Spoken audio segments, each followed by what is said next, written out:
नमस्कार, मैं पुष्पांजलि आप सभी दर्शकों का केवी स्टूडियो के कार्यक्रम कहता बेगूसराय बढ़ता बेगूसराय में हार्दिक अभिनंदन करती हूँ, स्वागत करती हूँ।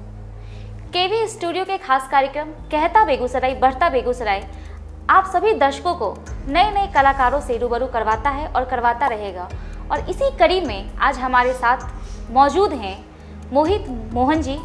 तो आइए मिलते हैं मोहित मोहन जी से और जानते हैं इनकी रंगमंचीय यात्रा के बारे में और सुनते हैं इनकी कहानी, इनकी जुबानी।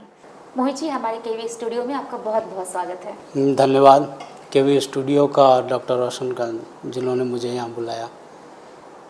मैं चाहूँगी कि अपना संक्षिप्त परिचय हमारे दर्शकों को दें।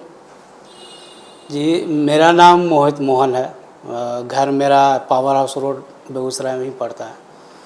पिछले 18 सालों से मैं रंगमंच में सक्रिय रूप से अभिनेता के रूप में काम कर रहा हूँ।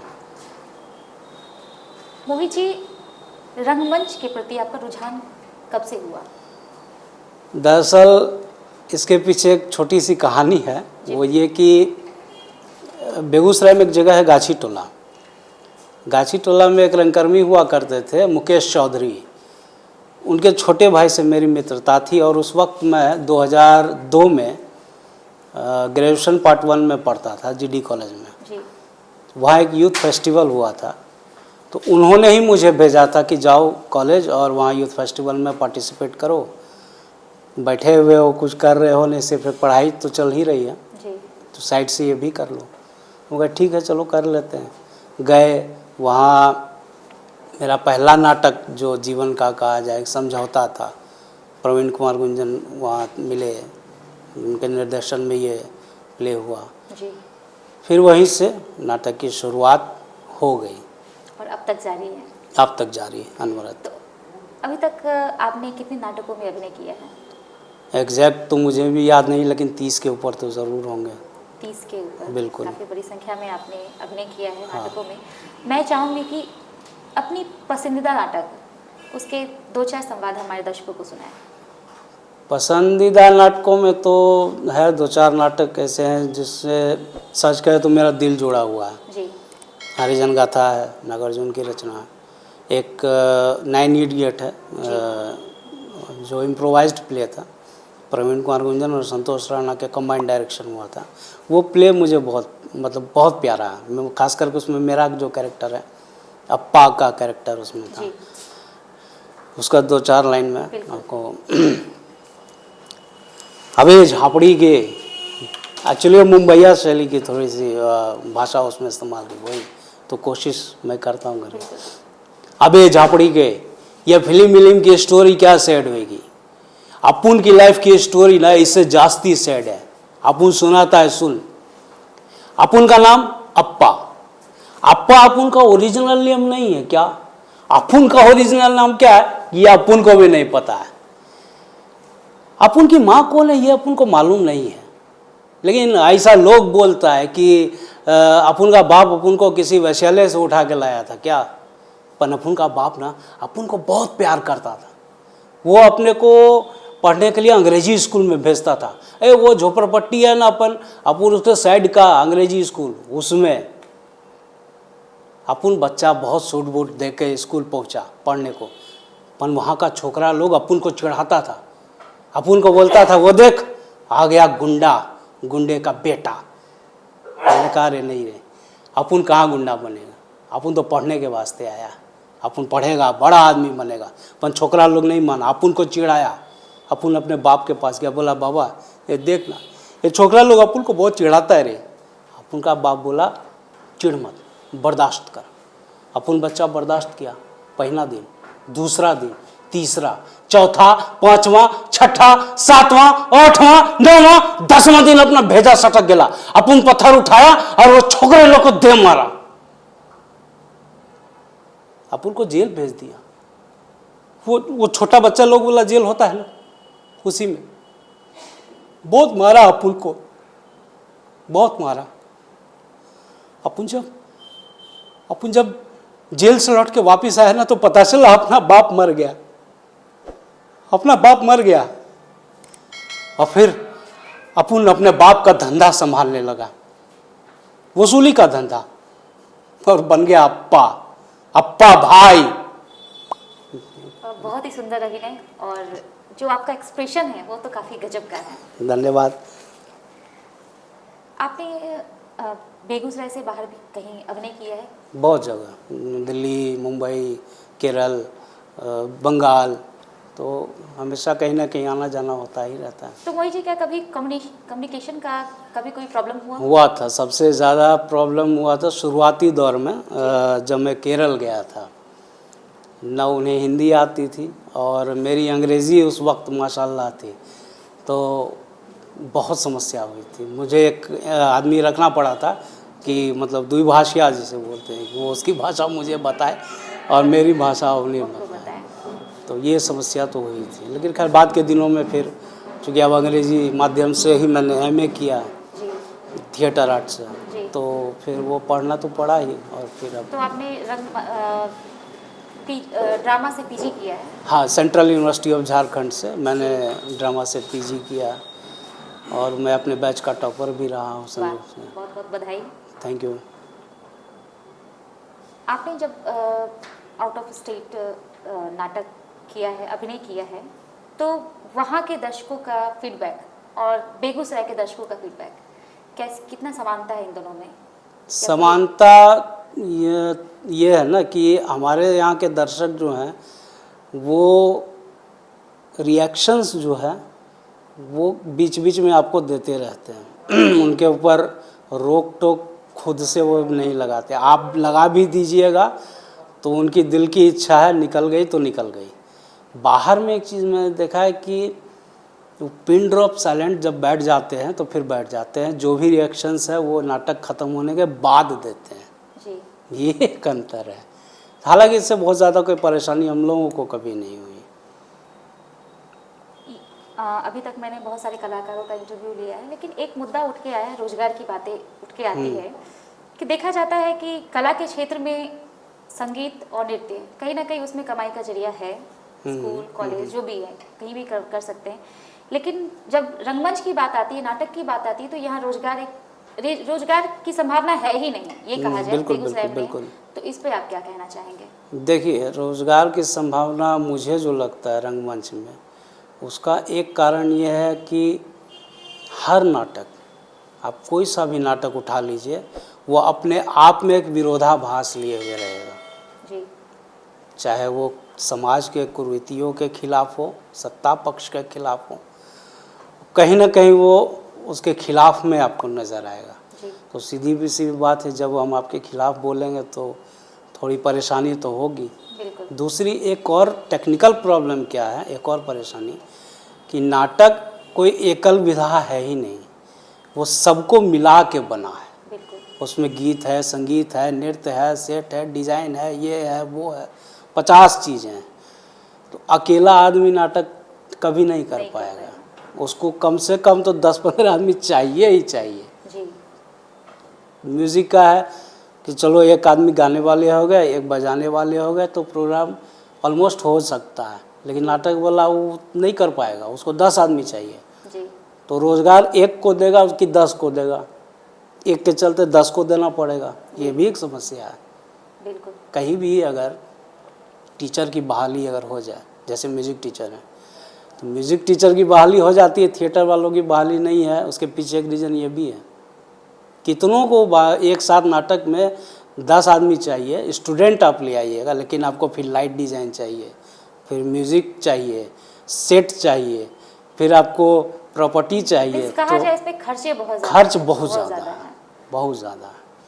तो एक ही चीज़ के लिए कितना आदमी खर्च करेगा जी। अब या तो थोड़ा सा उसका पैटर्न बदलना होगा, रोज़गार की ओर अगर जाएं, एकेडमिक फील्ड में जाएं जी, तो प्रैक्टिकल को थोड़ा कम करना होगा, ऑलमोस्ट लेस प्रैक्टिकल करना होगा। या फिर नुक्कड़ नाटक वगैरह। नुक्कड़ नाटक में भी तो आपको आदमी तो चाहिए, खर्चा तो होगा ही, 2 आदमी मिलकर थोड़े हो जाएगा। तो ये एक प्रॉब्लम है एकेडमिक फील्ड में। प्रैक्टिकली अगर चलिए तो बिहार ही नहीं, हिंदी पट्टी में अगर आप देखिए, पूरे भारत की हिंदी पट्टी में, तो प्रैक्टिकली नाटकों की स्थिति बहुत अच्छी नहीं है जी। आप 10 रुपये का टिकट लगा दीजिए, देख लीजिए दर्शकों की भाव में चढ़ जाएंगे। 10 रुपये का टिकट लगा दिया, कैसे जाएंगे जी। नहीं जाएंगे। लेकिन यही आप चले जाइए गुजरात में, महाराष्ट्र में, आप चले जाइए साउथ में, हज़ारों रुपए का टिकट कटा के लोग देखते हैं। तो पब्लिक सपोर्ट भी चाहिए, बिल्कुल। और वो सपोर्ट हिंदी पट्टी में, बिहार में, खास करके बेगूसराय में मुझे तो नहीं लगता कि है। किन्हीं को अगर मिलता हुआ तो अच्छी बात है, लेकिन जहाँ तक 18 साल से मैं रंगमंच कर रहा हूँ मैंने नहीं देखा। पब्लिक सपोर्ट जिस हिसाब से चाहिए उस हिसाब से नहीं है। कुछ हमारी भी कमियाँ हैं, हम लोग भी पब्लिक तक ढंग से नहीं पहुँच पाते हैं। कम्युनिकेशन गैप है कहीं ना कहीं। बिल्कुल। पहले 10-10 रुपया का, 5-5 रुपया का चंदा लोग काटते थे, जी अब कहाँ है? वो सिस्टम ख़त्म हो गया, चेंज आ गया बहुत सारा। जी। मोहित जी, बेगूसराय में अभी बहुत सारी ऐसी संस्थाएं हैं जो रंगमंच में सक्रिय भूमिका निभा रही है और आज भी, तो क्या आप भी किसी संस्था से जुड़े हुए हैं? हाँ, मैं जन संस्कृति मंच के साथ जुड़ा हुआ हूँ जी और कमोबेश सबके साथ काम करता हूँ। जी। तो इसमें जुड़ने का कारण कुछ, इसका कोई उद्देश्य होगा? एक्चुअली जन संस्कृति मंच से मैं नहीं जुड़ा था, जन संस्कृति मंच ने मुझे जोड़ लिया था। हुआ ये था कि जो मैंने अभी बताया कि समझौता जो मेरा पहला नाटक था, उसका दूसरा नाटक गुंजन का ही था, प्रवीण कुमार गुंजन के ही निर्देशन में था, ब्रह्म राक्षस, जो यूथ फेस्टिवल में केरल गया था। उसमें जो 2-4 एक्टर थे, एक गुंजन सिन्हा है वो था, मेरा मित्र है वो, कुंदन, मैं, हमारे एक सीनियर है सचिन भाई, तो ये 3-4 लोग थे। ब्रह्म राक्षस का टाइटल रोल वही कर रहे थे, सचिन भैया ही। उसके लौट के आने के बाद केरल से वो टीम टूट गई कि कुछ कारण था कि कुछ का पर्सनल रीज़न था, इधर उधर चले गए, कुछ बाहर चले गए, कुछ ने छोड़ दिया। मैं अपने घर में वापस आ गया, कोई काम नहीं, कुछ नहीं। नाटक से वैसे भी मेरा बहुत ज़्यादा उस समय तारुफ नहीं हुआ था, 1-2 ही नाटक किया था। सचिन भाई हमारे घर पे आए एक दिन और उन्होंने कहा कि एक प्ले करना है, चरणदास चोर, तो वो प्ले करना है, चलो मेरे साथ नाटक करने। हम कहे कि भाई माफ़ करो, मेरे से नाटक वाटक नहीं होता है। वैसे भी पहले 2 नाटक जो मैं कर चुका था उसमें मैंने बहुत बातें सुनी थी, क्योंकि नया था, आइडिया बहुत ज़्यादा कुछ था नहीं। उन्होंने कहा चलो हम हैं, देखते हैं, करते हैं। और चरणदास चोर दिनकर कला भवन में मेरा पहला नाटक था जी। उसके पहले जो 2 नाटक मैंने किया वो बाहर ही किया। और वो नाटक और उस नाटक में मेरा कैरेक्टर बूम करके निकला था। मतलब एक शो में पूरा बेगूसराय रंगमंच जान गया कि मोहित मोहन नाम का एक एक्टर आया है, एक ही नया मतलब फिल्म में। और उस दिन से मैं आज तक कंटिन्यू जन संस्कृति मंच के साथ काम कर रहा हूँ। मुझे देखा गया है कि रंगमंच के क्षेत्र में रोजगार की काफ़ी कमी है और कलाकारों के प्रति भी प्रत्येक सरकार की उदासीनता देखी गई है, तो इस बारे में आप क्या कहना चाहेंगे? देखिए, सबसे पहली बात तो थिएटर में रोज़गार मेरे हिसाब से कभी था ही नहीं जी। कभी नहीं था। और सरकार की उदासीनता इसलिए भी है क्योंकि थिएटर मेन स्ट्रीम की चीज़ है ही नहीं, आज भी नहीं जी। समाज में थिएटर मेन स्ट्रीम में कहाँ है। सब्जेक्ट वाइज भी देखिए तो मेन स्ट्रीम में थिएटर सब्जेक्ट परफॉर्मिंग आर्ट्स ही सब्जेक्ट नहीं है। परफॉर्मिंग आर्ट्स में एक म्यूज़िक वाले है, तो सरकार को ध्यान दिलाना होगा। हम रंगकर्मियों की जो स्थिति है, इस स्थिति से सरकार को अवगत कराना होगा कि भैया हमें भी देखो, हम भी हैं जी। हमारी भी ज़रूरत आपको पड़ती है। बीच बीच में जो प्रोजेक्ट्स आते हैं, हालांकि मैं उसे रोज़गार नहीं मानता। कोई योजना आई, कुछ दिन के लिए आती है, उसके बाद योजना ख़त्म हो जाएगी या ख़त्म हो गई तो फिर आप क्या करेंगे जी। लाइफ लॉन्ग तो वो नहीं है। तो इसके लिए सरकार को ध्यान दिलाना होगा। इसके लिए मुझे याद है, म्यूज़िक वालों की स्थिति मैंने अच्छी इसलिए कही क्योंकि बेगूसराय में आप देख लीजिए, शायद ही कोई म्यूजिशियन है, कोई म्यूज़िक फील्ड से जिसके पास गवर्नमेंट जॉब नहीं है जी। शायद ही कोई है। क्यों? क्योंकि उन्होंने एक लड़ाई लड़ी थी, रीड फाइल किया था हाई कोर्ट में और एक केस लड़ी थी, उन सब ने मिल करके सरकार के खिलाफ और जीत हासिल की, उनको मिला जॉब। तो अभी हाल में ही बेगूसराय में नाटक रंगमंच के जो कलाकार हैं उन्होंने शिक्षक बहाली को लेकर के आंदोलन करने की बात की थी। वो बात ही होके रह गई, कुछ हुआ नहीं। क्यों? क्योंकि मुझे जो लगता है, मैंने जो महसूस किया है कि इनिशिएट तो लोग कर जाता है, कोई एक आदमी इनिशिएट कर गया, ठीक है, अच्छी बात है, कर जाए। उसके पीछे कितने लोग हैं जी, उसके साथ में कितने लोग हैं। 4 आदमी जाकर हाईकोर्ट में आप लड़ जाइएगा, सरकार से लड़ जाइएगा, तो वो पॉसिबल नहीं है। जी, सबको मिलकर के एक साथ जाना होगा। आज बेगूसराय में, बिहार की भारत की बात छोड़ दीजिए, सिर्फ बेगूसराय शहर की बात करें जी, तो 50 से ऊपर पीजी डिग्री होल्डर हैं, 50 से ऊपर, 7-8 एनएसडीएंस हैं, एमपीएचडी पास आउट हैं। एक बता दीजिए जिसके पास कोई परमानेंट जॉब है। एक संतोष राणा को छोड़कर, संतोष राणा भी तब 20 साल से लगे हुए हैं, तब आज जाकर बीपीएससी कंप्लीट करके उनको जॉब मिला जी, 20 साल के बाद। लेकिन वो सीट कितना था, बेगूसराय से सिर्फ एकमात्र संतोष राणा आज परमानेंट जॉब मिला है, बाकी सब तो वैसे ही बैठे हुए हैं। जॉब किसी के पास नहीं। ये जॉब क्रिएट करना होगा, जनरेट करना होगा। ये जनरेट करना होगा सरकार से मिल करके, उससे बात करके या उससे लड़ के। ये आप तय, मतलब हम रंगकर्मियों को तय करना होगा, अदरवाइज बहुत मुश्किल है। सरकार के पास फुर्सत कहाँ है, उसके पास कृषि है, इंजीनियरिंग है, 50 चीज़ है, उस कलाकार की तरफ ध्यान कहाँ देता है। जी, बहुत करेगी सरकार। चुनाव का जैसा भी माहौल है तो चुनाव प्रचार के लिए लोग चाहिए, तो फिर कलाकार है, ढोल पीटेंगे। तो मोहित जी, जहाँ तक मुझे पता है कि प्रत्येक राजनीतिक पार्टी की अपनी सांस्कृतिक इकाई होती है, तो रंगमंच और राजनीति, इसको आप किस प्रकार देखते हैं?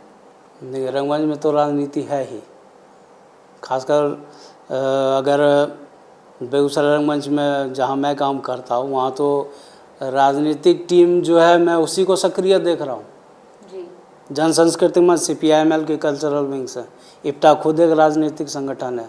जी, तीसरा, हालांकि इप्टा अभी बहुत ज़्यादा वर्क नहीं कर रही है बेगूसराय में, करना चाहिए, स्थिति उनकी जो हो करेंगे। लेकिन सबसे सक्रिय कोई है तो हमारी संगठन ही है, जन संस्कृति मंच। इसके बाद एक आध दो हैं जो सक्रिय हैं, जी, लेकिन सशक्त रूप से अगर कोई काम कर रही है बेगूसराय रंगमंच में तो जसम ही कर रही है, और ये कहने में मुझे कोई हिचक नहीं है। जितने प्रोडक्ट निकलते हैं मतलब जन संस्कृति मंच से, कोई एक संगठन भी नहीं शायद होगी।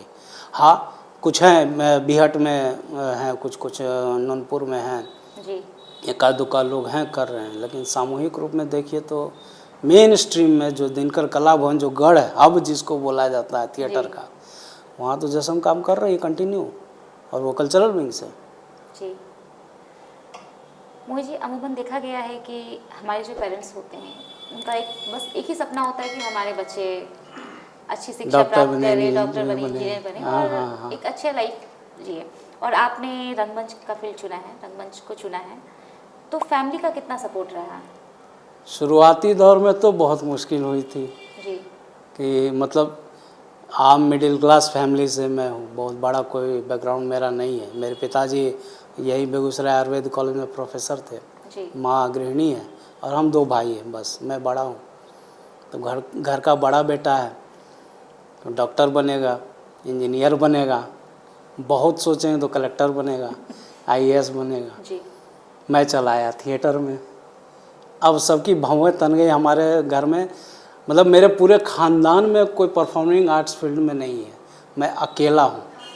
सब ने मतलब एक लाइन से, हाँ नाटक करने लग गया, जा अब क्या होगा, मतलब ऐसा कि मैंने कोई अपराध कर दिया हो। लेकिन फिर उनको समझाना पड़ा, समझाया, और मेरे पेरेंट्स इस बात को समझे। जी, थोड़ा बहुत विरोधाभास अभी भी है, रहता है, वो कोई बहुत ये नहीं है, लेकिन सपोर्ट मिला जब उन्होंने जाना समझा कि नहीं, इस फील्ड में भी करियर है, बन सकता है अगर बनाने पे आए। तो पहले तो ध्यान में आता था कि अच्छा नाटक कर रहा है, पढ़े लिखेगा, बम्बई जाएगा, हीरो बन जाएगा, और यही सोच आजकल के युवाओं की भी है बहुत ज़्यादा। तो अच्छा हीरो बनेगा, ठीक है, चलो ठीक है, कुछ तो कर लेगा। लेकिन मेरा उद्देश्य मुंबई जाना भी कभी नहीं रहा था। रंगमंच मेरा दिल लग गया, और इसी में मैंने अपना जीवन ऑलमोस्ट बिता ही दिया, आगे भी यही करूँगा। फैमिली सपोर्ट है, ऐसा नहीं कि पूरा नहीं है, लेकिन हाँ है। चलिए, है। और वैसे भी बिना फैमिली के सपोर्ट के कुछ हम भी नहीं किया जा सकता हाँ है। हाँ मोहित जी, रंगमंच को बेगूसराय में जो स्थान मिलना चाहिए या अमूमन कहीं भी जो स्थान मिलना चाहिए वो अब तक नहीं मिला है। और जहाँ तक देखा जाए दर्शकों की बात है तो दर्शकों की भी काफ़ी कमी हुई है। पहले देखा जाता हाउसफुल हो जाता था जब भी नाटक होता था, और आज है कि 10, 15, 20 बस इसी संख्या में हमारे दर्शक उपस्थित होते हैं। तो इसके बारे में हमें बताएं। देखिए उसके पीछे का रीज़न क्या है ना, कुछ तो हम लोग भी रीज़न है जी। उसके कारण है। पहले क्या होता था कि कोई भी नाटक होता था, मुझे बहुत अच्छे से याद है, कोई भी प्ले होता था, उस प्ले में पार्टिसिपेशन उस प्ले के एक्टर के घर वालों की भी होती थी। जी। बतौर अभिनेता बतौर अभिनेत्री घर वाले भी रोल करते थे। मुझे याद है जैसे हमारे सीनियर दीपक भैया सचिन भैया ये लोग जब काम करते हैं तो इनके घर की महिलाएं भी उसमें रोल करती थी। जी। अभी परिस्थितियां थोड़ी सी बदली हैं, पारिवारिक जिम्मेदारी भी ढेर सारी आती है। पहले सिर्फ हम थे, हमारी बहन थी तो होता था, अब उसकी शादी हो गई, वो चली गई, पत्नी आई तो उन्होंने भी किया, लेकिन अब बच्चे हो गए, फिर उसके बाद वो जिम्मेदारी, जी। ये अलग चीज़ है। अब क्या है कि हम अपने फैमिली को इन्वॉल्व नहीं कर रहे नहीं हैं, करते। बिल्कुल नहीं कर रहे हैं। इस पूरे बेगूसराय रंगमंच में सिर्फ एक ही परिवार है जो अभी तक पूरा परिवार ही थिएटर में, वो है कुंदन गुंजन जो जी। है, पूरा परिवार ही है। हम क्यों नहीं ला रहे हैं अपने घर के बच्चों को? हम ये सोचते हैं करिए बेगूसराय रंगमंच में तो महिला अभिनेत्री तो है ही नहीं। क्यों नहीं है? पहले तो आपके घर की बेटी भी काम करती थी, आपकी बहन भी आती थी नाटक करने, आज क्यों नहीं आ रही है? क्यों नहीं ला रहे हैं? आप लेके आइए ना। हमारे घर में तो हम तो 2 भाई हैं, कोई नहीं है, न बहन है न खैर शादी का तो अभी कोई प्रश्न ही नहीं उठ रहा है। तो खैर तो रहती तो लाते, दीपक भैया लाते हैं, उनकी बेटी काम की है, सचिन भैया वो उनकी बेटी भी काम की है। तो इस तरीके से पहले अपने फैमिली को इन्वॉल्व कीजिए, ये कलाकारों की जिम्मेदारी ज़रूरी कि है, अपनी कलाकारों की जिम्मेदारी है। वो नहीं करेगा तो कौन करेगा? जी। पहले हम दर्शक के पास जाते थे, मैंने बतलाया कि 5 रुपया 10 रुपया का चंदा काटते थे, एक एक दुकान में जाके 5 रुपया 10 रुपया का चंदा काटते थे। काली स्थान चौक से लेकर हर हर महादेव चौक तक दोनों साइड चंदा काटते थे। अब वो सिस्टम ख़त्म हो गया। अब आता है पर्सनल ग्रांट, तो ये ग्रांट तो वो कहीं ग्रांट। ना कहीं कम्युनिकेशन गैप की वजह तो से दर्शक के पास आप जा कहाँ रहे हैं? जी। दर्शक को बहुत अच्छा, दर्शक भी बहुत ज़्यादा आपसे नहीं जुड़ा। आप एक फाउंडेशन लगा देते हैं, हम 100 ही दर्शक को दिखाएंगे, इससे ज़्यादा हम नहीं दिखाएंगे। जी। अब नहीं दिखाएगा तो दर्शक को क्या मत दिखाओ, हम जाते हैं, उसको 50 काम है। तो आप जब फाउंडेशन लगा दिए तो दर्शक थोड़े आपके लिए बैठा रहेगा, जी। आपको छोड़ दिया। पहले हाउसफुल होता था, हमारा खुद का हम देखे हैं, जैसे बताया मैंने कि चरणदास शो, पहला शो इतना मतलब भरा हुआ था कि मुझे डर लग रहा था। पहला शो था मेरा, डर लग रहा था, इतना दर्शक, बाप रे बाप। दूसरे दिन उसका 1.5 गुना हो गया। आज जाते हैं दर्शक कहाँ है भाई? दर्शक आएंगे तो शुरू करेंगे। दर्शक को देख के भी हमारा मनोबल हाई होता हाई है होता कलाकारों। है। अब दर्शक नहीं है, चलो ठीक है, कितने हैं? 50 हैं, कोई बात नहीं, नाटक तो करना ही है, कर रहे हैं। जी बिल्कुल। तो सबसे इम्पोर्टेंट वही है कि हम लोग को अपने फैमिली से लोगों को जोड़ना होगा, दर्शक के पास जाना होगा। स्पॉन्सरशिप आप लीजिए, ग्रांट लीजिए, कोई बात नहीं है, लेकिन दर्शक को बांध के मत रखिए कि हम इतना ही करेंगे, इससे ज़्यादा नहीं करें। तब फिर क्या होगा? दर्शक जो छूट गए छूट ही जाएंगे। वही जी, अंत में एक मैं सवाल पूछना चाहूँगी जी। कि डॉक्टर रोशन सर द्वारा ये संचालित केवी स्टूडियो, जिसमें नए नए कलाकारों को, उभरते व्यक्तित्व को और जो बेगूसराय की आन बान शान रह चुके हैं उनको एक मंच प्रदान किया जा रहा है, तो इस बारे में आप क्या कहना चाहेंगे? देखिए डॉक्टर रोशन कुमार जो ये काम कर रहे हैं, जो ये केवी स्टूडियो के मार्फत से काम किया जा रहा है, ये बहुत बढ़िया काम है। क्यों? क्योंकि जो कलाकार है ना उसको मंच चाहिए, उसको दर्शक चाहिए, और ये जो कैमरा है ना ये एक अच्छा माध्यम है वहाँ तक पहुँचने का। रंगमंच तो है ही, वहाँ तो डायरेक्ट सबसे बात हो रही है, लेकिन वहाँ क्या है कि एक बार में 500 लोग देखेंगे। लेकिन जो मल्टीमीडिया है, जो टेक्नोलॉजी, इसके द्वारा तो हम कहीं भी जा सकते हैं। अभी मैं आपको बताता हूँ, लॉकडाउन चल रहा था, सबकी स्थिति ख़राब थी, हम लोगों की स्थिति भी ख़राब थी, क्या करें?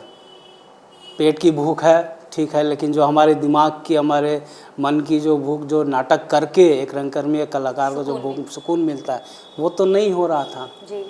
उसके लिए हम लोगों ने जन संस्कृति मंच ने इन्वेंट किया कि ऑनलाइन फेस्टिवल हम लोग शुरू किया, ऑनलाइन थिएटर जो फेसबुक पे ऑनलाइन परफॉर्मेंस करना, और उसका रिस्पांस ज़बरदस्त रहा। विरोध भी हुआ, तो खैर जब अच्छी चीज़ें, नई चीज़ें शुरू होती है तो पॉजिटिव निगेटिव दोनों होता है, तो विरोध भी हुआ, लेकिन बहुत ज़बरदस्त रूप से हिट हुआ। और हमारे दर्शक बिहार, भारत छोड़िए, हमारे दर्शक विदेशों में भी हैं फेसबुक के माध्यम से, ये टेक्नोलॉजी। तो ये जो काम है ना, और नए लोगों को लाना खासकर, ये बहुत बढ़िया काम कर रहे हैं। मैं तो धन्यवाद देता हूँ आपको, केवी स्टूडियो और डॉक्टर रोशन को। हम लोगों को भी मौका मिला यहाँ आने का, तो बहुत बहुत आभार। अपना बहुमूल्य समय देने के लिए बहुत बहुत धन्यवाद। मैं मोहित मोहन, रंगकर्मी बेगूसराय। मैं आपसे अपील करता हूँ कि मेरा इंटरव्यू देखने के लिए केवी स्टूडियो का यूट्यूब चैनल, उसे लाइक करें। चैनल का नाम है स्टार्स ऑफ बेगूसराय। उसे लाइक करें, सब्सक्राइब करें और शेयर करें। बहुत बहुत धन्यवाद। मैं मोहित मोहन, रंगकर्मी बेगूसराय, आपसे अपील करता हूं कि मेरा इंटरव्यू देखने के लिए केवी स्टूडियो का YouTube channel stars of Begusarai को लाइक करें, सब्सक्राइब करें और शेयर करें। धन्यवाद। और साथ ही साथ डॉक्टर रोशन कुमार को फेसबुक पेज पर ज़रूर फॉलो करें।